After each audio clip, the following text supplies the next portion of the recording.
So hello students, I brought few questions of algebraic expressions and here I am going to solve this all 2, 3, 4, 5, 6. Yeah, all 5 questions in today's video. So let's watch. If you will like the video, then please like the video and please subscribe my channel. Let's read first question. Ria bought 5 identical t-shirts for her group of friends. What is the total cost of the t-shirts if the cost of each t-shirt is represented by the variable c? इस question में क्या कह रहा है कि रिया ने 5 identical यानी एक ही जैसे टी शर्ट लाए उसने अपने दोस्तों के लिए.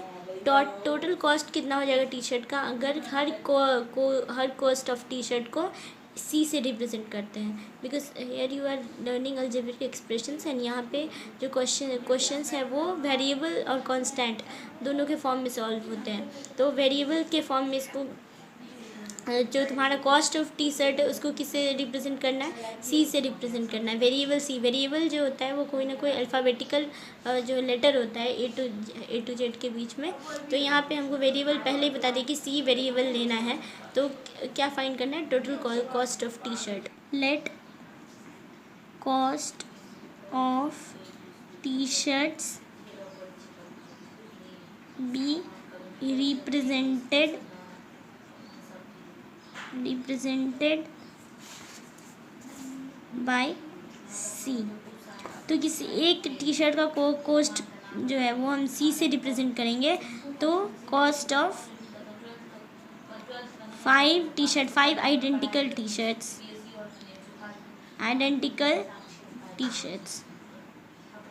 क्या हो जाएगा, 5 into C and you will write 5C. ये सॉल्व हो गया. अब हम नेक्स्ट क्वेश्चन को सॉल्व करते हैं. Question number 3. In the annual examinations Ginny's score in mathematics is twice the score in social studies. Her score in English is 10 less than that in mathematics. Find her score in the 3 subjects if she scored X marks in social studies.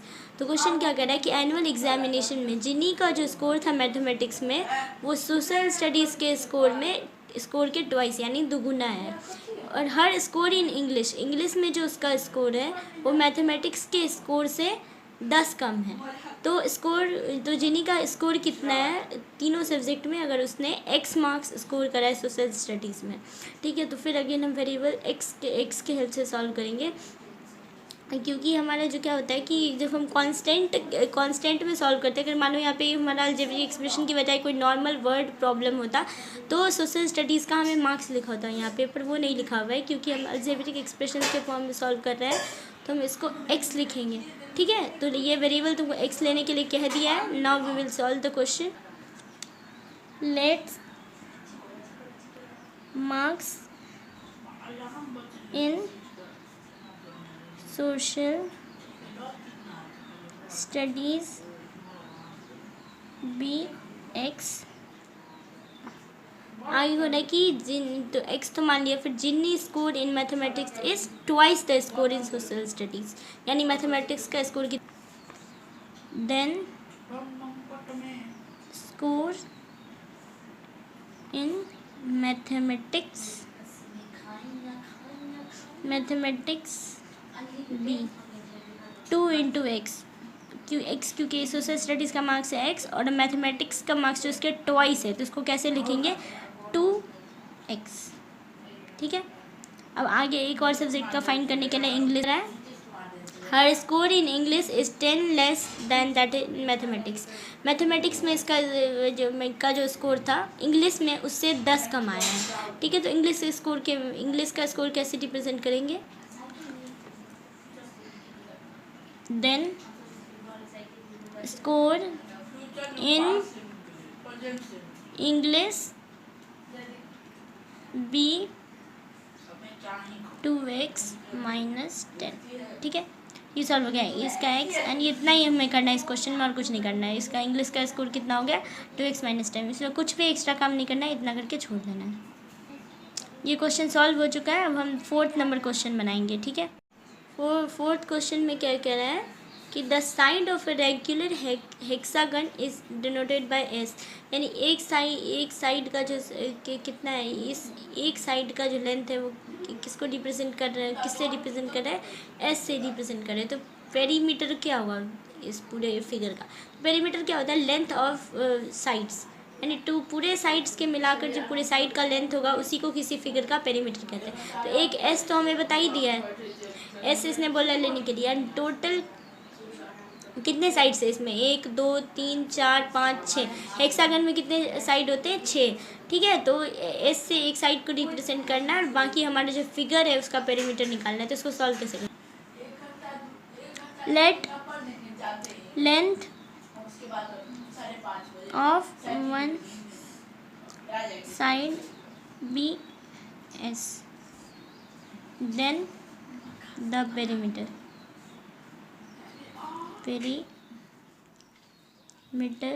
of figure, that is length, sum of length of all sides। अब क्या होता है, अब hexagon में क्या है कि हर side का लेंथ जो है वो इक्वल है।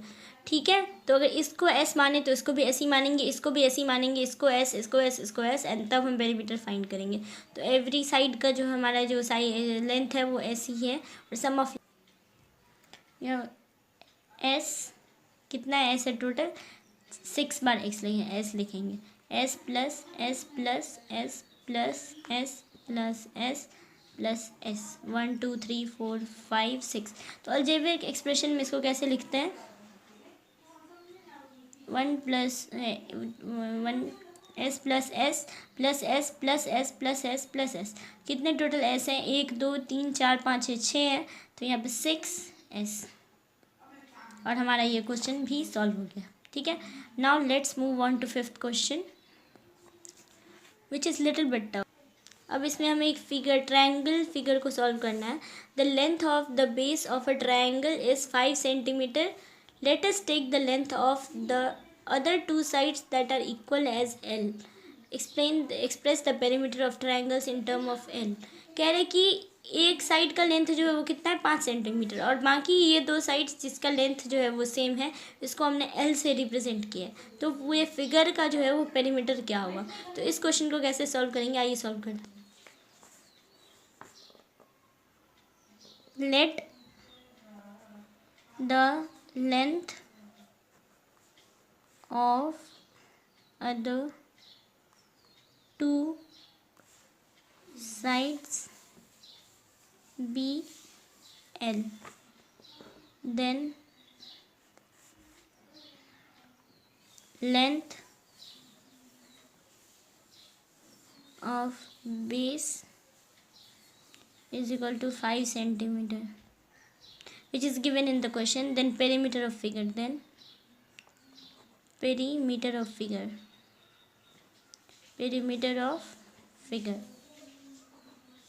again क्या होता है, sum of length of all sides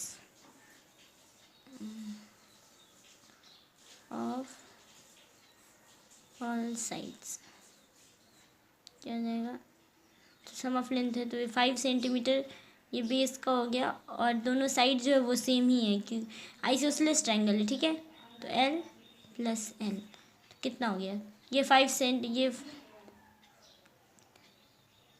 ये कितना हो जाएगा, ठीक है 5 ऐसे ही हो जाएगा, 5 centimetre plus L that is 2L। ठीक है, तो इसको ऐसे लिखेंगे एक्चुअली में 2L प्लस 5 सेंटीमीटर ऐसा। ठीक है, इसको ऐसे भी लिख सकते कि L plus 5 centimetre 2L plus 5 centimetre. ठीक है, इसको उल्टा भी लिख सकते हैं। Okay, now let's move on to 6th question which is going to be toughest one in all of them. छठा क्वेश्चन क्या करें, Nikhil is 5 centimetre taller than Rohan. Nikhil जो है वो रोहन से 5 सेंटीमीटर लंबा है, and Keshav is 3 centimetre shorter than Nikhil, और केशव जो है वो निखिल से 3 सेंटीमीटर छोटा है। Monika's height is 80 centimetre less than twice the height of Nikhil, यानी निखिल के हाइट से जो है मोनिका की हाइट जो है निखिल के दुगुने हाइट से मोनिका की हाइट जो है 80 सेंटीमीटर कम है। Then find the height of Nikhil, Nikhil का भी case of Monika if the Rohan's height is x centimetre. हमें इतना दिमाग नहीं लगाना है कि किसके हाइट को मान के चलना है, क्योंकि क्वेश्चन हमें ऑलरेडी गिवन है लेट द रोहन्स हाइट भी x सेंटीमीटर, यानी कि हमें रोहन के हाइट को ही सबसे फर्स्ट वाला वेरिएबल मानना है और उसके बेसिस पे ही क्वेश्चन को सॉल्व करना है। तो ये थोड़ा क्वेश्चन को थोड़ा इजी बना देता है, वरना हमारे लिए कन्फ्यूज़न बहुत ज़्यादा हो जाता है। तो रोहन को लेके चलना है। तो चलिए क्वेश्चन को कैसे सॉल्व करते हैं। Question number 5, let the height of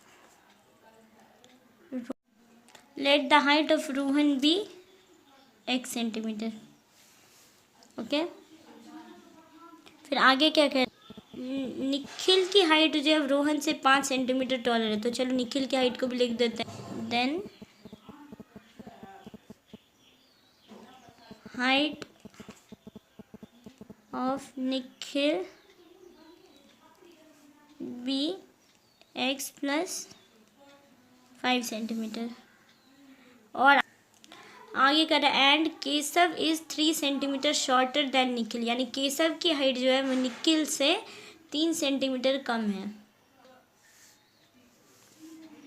Next time I will bring you more questions of algebraic expressions, as you are students of class 6 now, and first time algebraic expressions is going to be introduced in your syllabus, so you need more practice.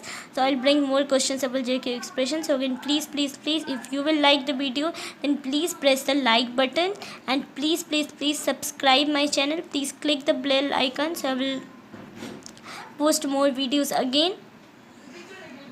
Thank you. Goodbye all of you.